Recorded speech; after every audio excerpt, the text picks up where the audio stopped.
schools and letting government employees work from home. Prepare, don't panic. They say the best way to prepare is to have your family vaccinated. The vaccine appears to be safe. The Obama administration is considering implementing a new fall vaccination program against the flu. Composed of mercury, and it's been proven to cause not only Guillain-Barré syndrome, but also autism. President Obama has now declared the H1N1 virus to be a national emergency. The White House says the president signed this proclamation last night. It will allow medical officials to bypass certain federal requirements to ensure that we have the resources we need at our disposal to respond quickly and effectively. The bill gives the Public Health Commissioner the discretion to respond to an outbreak like the kind going on in Mexico, to close or evacuate buildings, enter private property, isolate or quarantine people. The idea there that we're going to forcibly quarantine people is absolutely absurd. They even allow authorities to forcefully enter the homes of citizens suspected of having the virus. The following area is now a military quarantine zone. Please do not attempt to leave your home. Mobile vaccination units are standing by. I believe that the threat of martial law and FEMA camps is a real threat.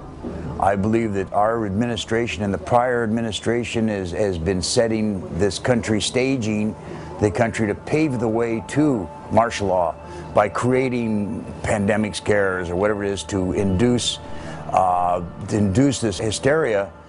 A pandemic means in multiple regions across borders.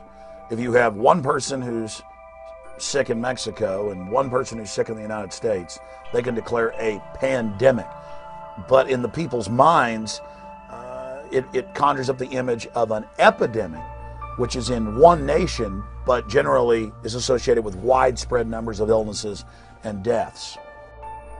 Pandemic scenarios are a convenient and effective way of carrying out mandatory vaccinations and for making the realization of mandatory quarantine camps a reality.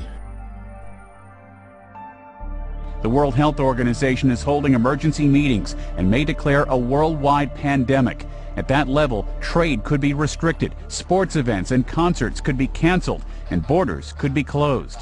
They can show up at your house and say, this is a quarantine area and you have to leave. And if you say, no, I don't want to, then you're subject to arrest and deportation to a detention center, where then they'll say you need to be inoculated. And if you say, I don't want to be, you can be forcibly inoculated, just like under the Freedom Commission, they're talking about education. And it's quickly getting to the point to where if you choose not to inoculate your children, they can have legal sanctions against you. The basic problem here is that this is just makes a mockery of freedom. There's a lot of what if going on here as well. You know, what if gun control? What if martial law? What if they disrupt the chain of command? Is there any proof on either side of anything going on? Absolutely none whatsoever. Today in New Orleans, they got a lot tougher on the holdouts. Police department, anyone home? Not only the flooded areas, but New Orleans' driest and wealthiest neighborhoods too.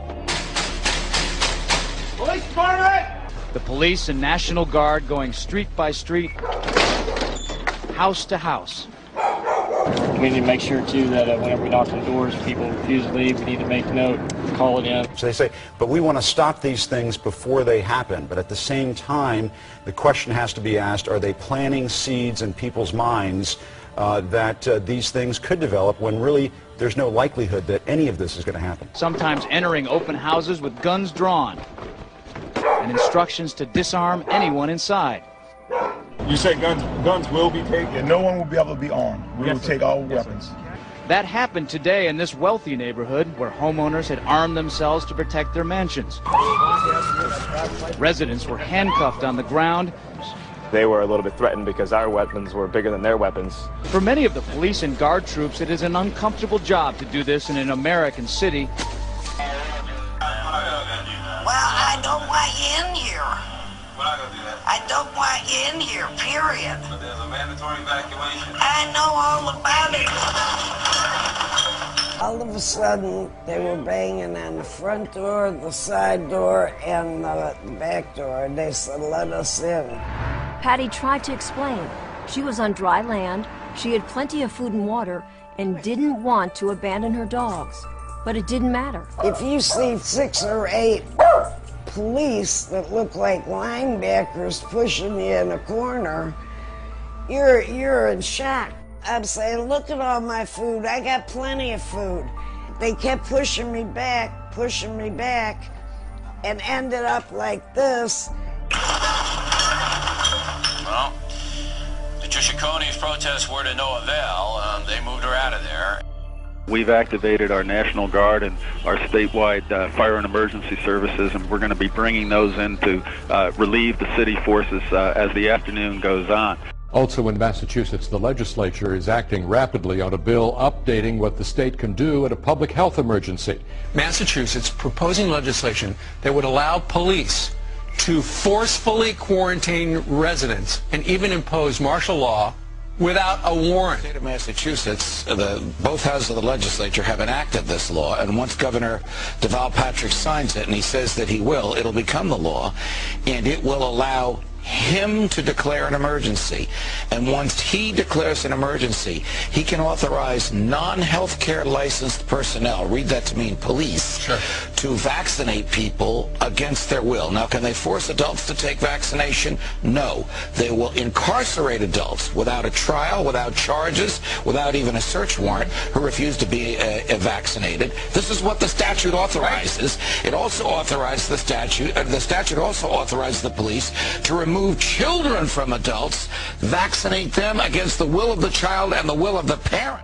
Evacuees are flooding this embarkation center. Now, despite the large number of people and pets, things are running very smoothly.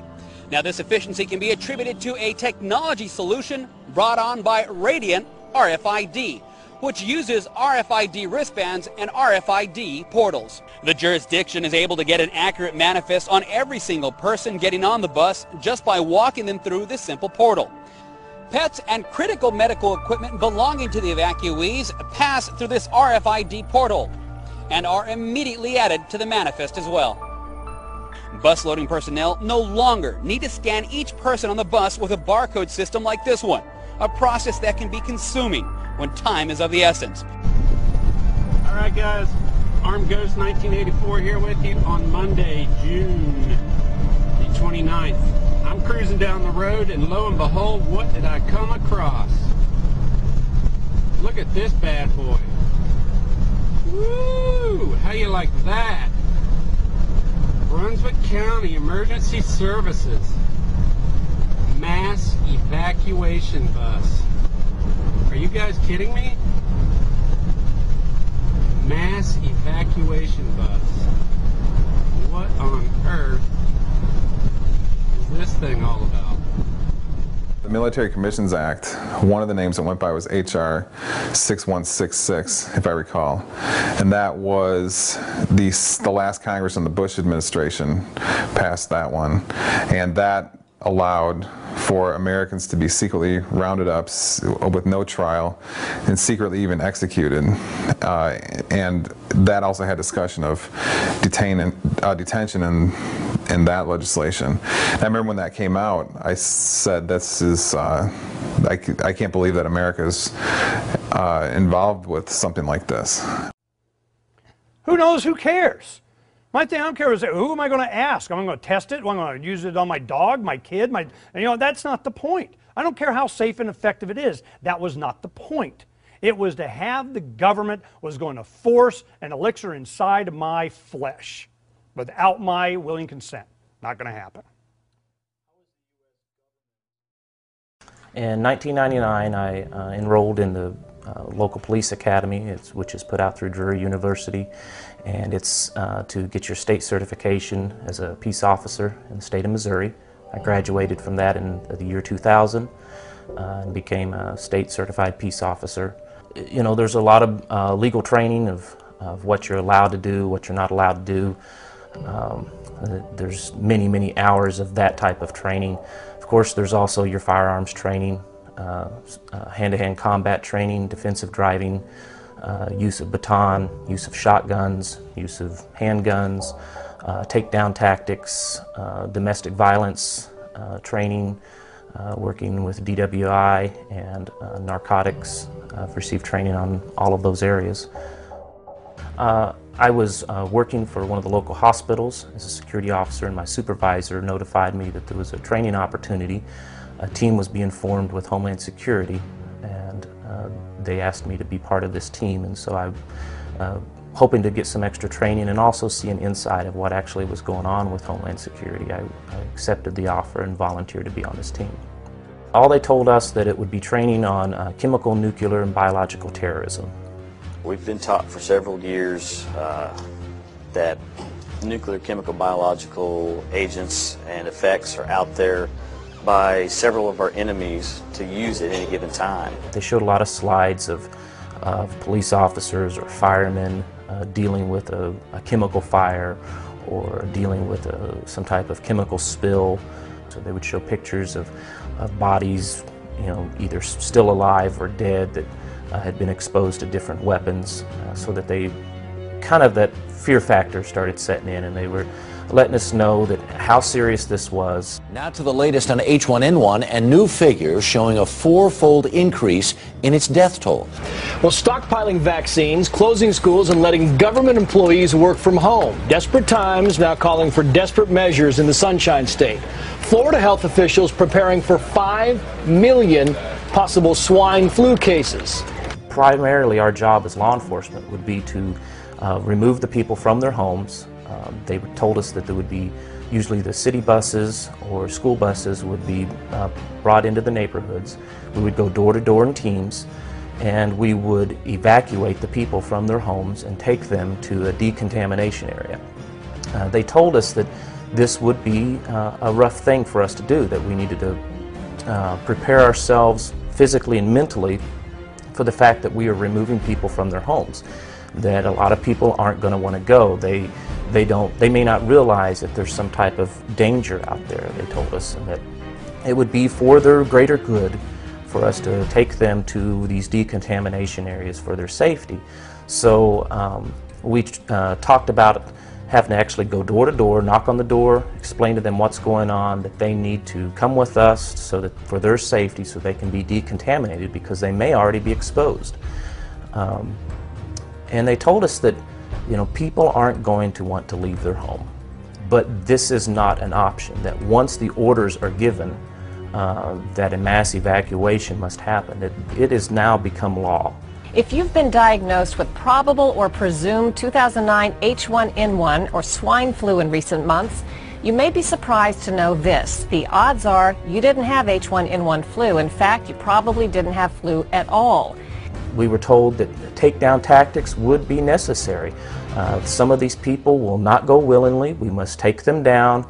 Of course, they brought out, most law enforcement are familiar with the zip tie handcuffs, the plastic zip tie handcuffs, and that's what we would be using because they're cheap and easy to use. And take someone down, handcuff them, remove them out of their home, and place them to the bus that would be awaiting on the street to take them out.